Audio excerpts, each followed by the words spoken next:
Hello everyone. আসসালামু আলাইকুম। আপনারা সবাই কেমন আছেন? আই হোপ আপনারা সবাই ভালো আছেন।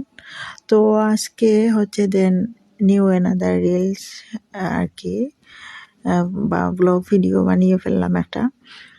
কিভাবে কালকে আপনারা দেখলেন অনেকগুলো ছোট মাছ আমার হাজবেন্ড নিয়ে আসছিলেন, বাট রান্না বান্নাটা তো শেয়ার করতে পারি নাই কি রান্না করলাম। আর এটা হচ্ছে বর্ষাকালীন সবজি দিয়ে। এই বর্ষার বৃষ্টির দিনে কিন্তু অনেক জাত বেজাতের অনেক আইটেমের আর কি ছোট মাছ বাজারে পাওয়া যায়। মানে বহু জাতের মাছ আর কি পাওয়া যায়। তো আমার হাজবেন্ডে বলছিলাম যে বর্ষাকালীন ছোট মাছ একটু উজাইর মাছ খাইতাম মন চায়। আগে ছোটবেলাতে এগুলো দেখতাম বা খাইতামও মাঝে মাঝে। এখন গ্রামে যেহেতু থাকতেছি তাই তো ছোট মাছের কথা তো মনে পড়বেই। তো আমার হাজবেন্ডে বলছিলাম বর্ষাকালীন কিছু সিজনাল সবজি নিয়ে আসো। তো উনি বললেন এখন তো বাজারে কাঁকরোল, পটল, ঢেঁড়স এগুলোই পাওয়া যাচ্ছে। বললাম নিয়ে আসো। আর তারপর বললাম আগে ছোট মাছ নিয়ে আসো। তো এখন হচ্ছে গ্রামীণ ফিল বা গ্রামে আসো এটা রিয়েলাইজ করতে গেলে ছোট মাছ সবজি দিয়ে হাতে মেখে রান্না, গ্রামের ছোট ছোট ভর্তা, তরকারি, শুটকি এগুলো খাওয়াও হয় সচরাচর খুব বেশি। তো আমি যেই কথা সেই কাজ, হাতে মাখিয়ে সবজিগুলো লবণ, মরিচ, হলদি, ধনিয়া পাউডার এগুলো দিয়ে আর কি রান্নার তেল দিয়ে সবজিগুলো হাতে মাখিয়ে বসিয়ে দিলাম। তারপর হচ্ছে যে হামানদিস্তায় পেঁয়াজ রসুন কুটছিলাম একটু ধুয়ে সামান্য জল দিলাম, এতে করে সবজিটা আর কি মানে কুক হওয়ার জন্য আর মজে যাওয়ার জন্য মশলার স্পাইসটাও মজে যাবে কারিটা। তখন হচ্ছে এই ছোটো মাছগুলো আমার ভীষণ ফেভারিট, অনেকগুলো মলা মাছ এই সবজিতে অ্যাড করে দিলাম এই রান্নাটাতে আর কি। এখন হচ্ছে এগুলো উপর নিচ করে নাড়াচাড়া করে সুন্দর করে কুক হতে দেব।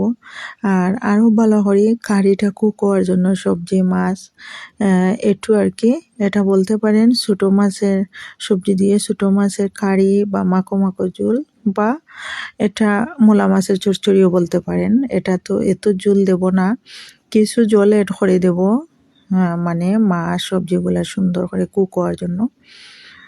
রান্নাটা তো হতে হবে তাই আর কি যতটুকু জল দিতে হয় দেব।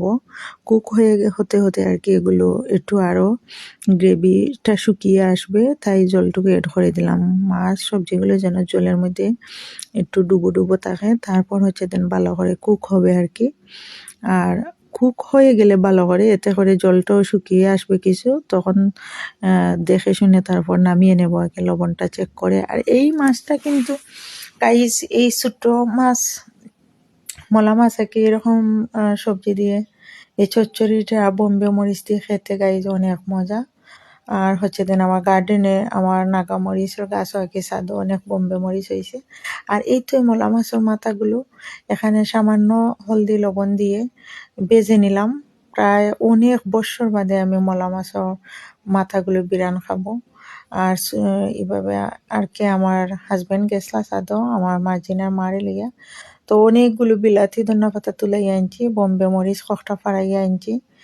আর বিলাতি ধনিয়া পাতা তুলাইছে ও কারণে এটা তো যে গোছা হয় পাতার ফুললো গাইজ আমি আর দিতে পারি না, তো থাইন একটা খেসি দিয়ে খেটে আনছেন মার্জিনার মারে লগে লইয়া বোম্বে মরিচ ফাইরা আনছেন তরকারি দিয়ে খাইমো ছোটো মাছ দিয়ে। আর বাকিগুলো পাতা দইয়া ফল্লা দিবা মার্জিনার মায়। আমি আগামী কাল পরশুর মধ্যে শুকনো বড়ই শুকিয়ে রাখছি আচার করব বলে, এগুলো আচার করা হয় নাই রেখে দিছি বেগে আর কি। তো ও তো উনি দাঁড়িয়ে আছেন, এখন রান্না বান্না হবে তারপর খেয়ে দিয়ে চলে যাবেন।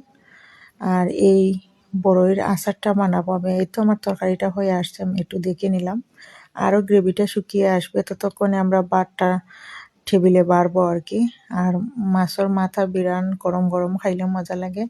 আর ফুটির ভিতরে ডিম হয়েছিল গাইস ইকসিনও বিরান করছি। তো আজকে দুপুরে এই তো ছোটো মাছের বর্ষাকালীন সবজি দিয়ে ছোটো মাছ রান্না, ডিম বিরান, মলা মাছের মাথা বিরান কইরা আমরা দুপুরে রান্না বান্না জমিয়ে খাওয়া দাওয়া হবে। তো থ্যাংকস ফর ওয়াচিং।